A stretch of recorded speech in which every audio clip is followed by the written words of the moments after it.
আসসালামু আলাইকুম। আজ ৮ নভেম্বর, রোজ শুক্রবার।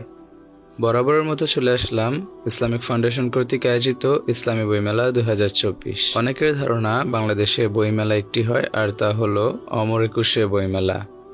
কিন্তু না, বাংলাদেশে দুইটি বইমেলা হয়। একটি অমর একুশে বইমেলা, যেটা বাংলা একাডেমি কর্তৃক আয়োজিত।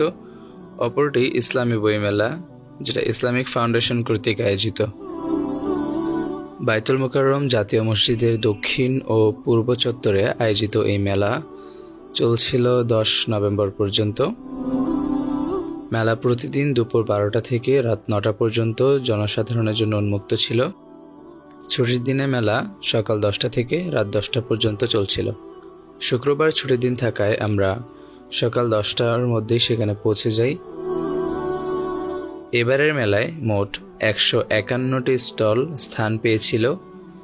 মেলায় পবিত্র কুরআনের অনুবাদ, তাফসির, হাদিস গ্রন্থ সহ ইসলামের বিভিন্ন বিষয়ের উপর মৌলিক ও গবেষণামূলক বিভিন্ন বই ছিল।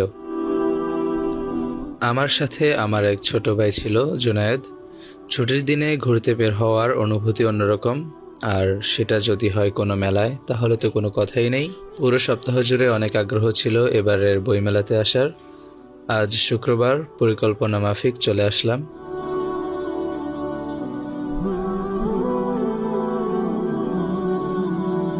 বায়তুল মোকাররম মসজিদের এলাকায় নানান ধরনের জিনিসের দোকান আছে। বাসা থেকে টুপি আনতে ভুলে গিয়েছিলাম, তাই একটা টুপি নিয়ে নিলাম। আমার গুজরাটি টুপিটি পছন্দ হয়েছিল। এটা ১৮০ টাকা রেখেছে। দোকানদার ৩০০ টাকা দাম চেয়েছিল। দর কষাকষি করে কতটুকু জিতেছি নাকি বেশি দিয়ে নিয়ে আসলাম, কমেন্টে অবশ্যই জানাবেন। আমরা মসজিদের দক্ষিণ গেট দিয়ে প্রবেশ করেছিলাম, কিন্তু সেখানে উল্লেখযোগ্য কোনো প্রকাশনের স্টল ছিল না। লোকাল কয়েকটি লাইব্রেরি ও প্রকাশনের স্টল ছিল। খুবই হতাশায় পড়ে গিয়েছিলাম, কারণ ফেসবুকে দেখে এসেছি অনেক সুন্দর করে সজ্জিত উল্লেখযোগ্য প্রকাশনের স্টলগুলো। পরে জানতে পারলাম মসজিদের পূর্ব গেটে মেলার সেই স্টলগুলো রয়েছে। নান্দনিক সাজে সাজানো হয়েছে এবারের বইমেলা। অনলাইনে বই কেনার দুটি প্ল্যাটফর্ম ওয়াফি লাইফ ও রকমারি মেলার স্পন্সর নিয়েছে। তাদের অবদানে মেলাটি এত সুসজ্জিত ছিল। পূর্ব গেট দিয়ে প্রবেশ করলেই প্রথমেই চোখে পড়বে একটি তথ্য কেন্দ্র। ১ নম্বর স্টলেই রয়েছে মাকতাবাতুল ফুরকান। এর অপর পাশেই রয়েছে রকমারির বই অনুদান সংগ্রহ কেন্দ্র। ৬২ নং স্টলে রয়েছে উমেদ প্রকাশ।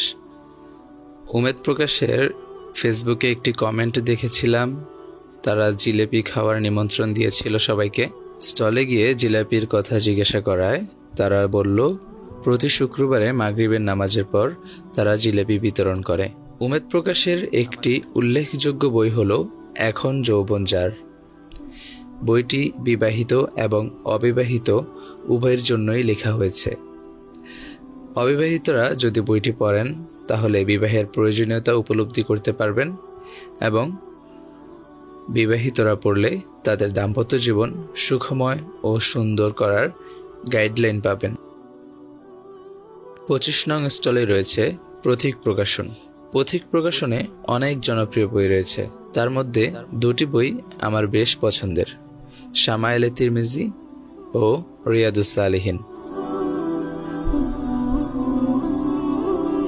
এখানে এসেই দেখি লেখক জাকারিয়া মাসুদের দুটি বই তুমি ফিরবে বলে, মেল ভার্সন ও ফিমেল ভার্সন। এই বইটি স্কুল, কলেজ, ইউনিভার্সিটি পড়ুয়া ভাই ও বোনদেরকে দিনের পথে ফেরার জন্য আহ্বান স্বরূপ লেখা হয়েছে।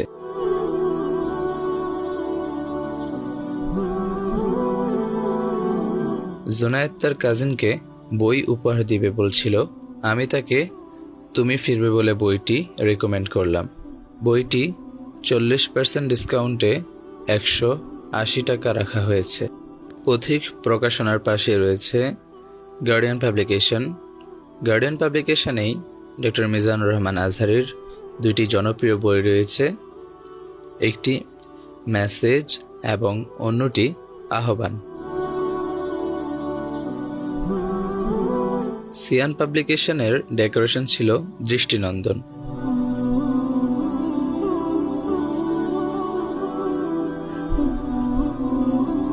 একটি কোণে ছিল ওয়াফি পাবলিকেশন, যেটি অনলাইন প্ল্যাটফর্ম ওয়াফি লাইভের নিজস্ব প্রকাশনা। এর পাশেই রয়েছে এসএস পাবলিকেশন, যা একটি রাজনৈতিক ছাত্র সংগঠনের নিজস্ব প্রকাশনা। এবারের মেলা থেকে আমার একটি বই নেওয়ার টার্গেট ছিল, তা হলো ইয়াহিয়া সিনোয়ারের লেখা একমাত্র উপন্যাস কাঁটা ও ফুল, যেটি ইলহাম প্রকাশনা থেকে কিছুদিন পূর্বেই প্রকাশ হয়েছিল। এই বইটি 30% ডিসকাউন্টে 455 টাকা রেখেছে। মেলার স্টলগুলো ঘুরতে ঘুরতে জুমার আজান হয়ে যায় এবং আমরা নামাজের প্রস্তুতি নেই। তো এতটুকুই ছিল আজকের ভিডিও। সকলের কাছে দোয়া চেয়ে বিদায় নিচ্ছি। আল্লাহ হাফেজ।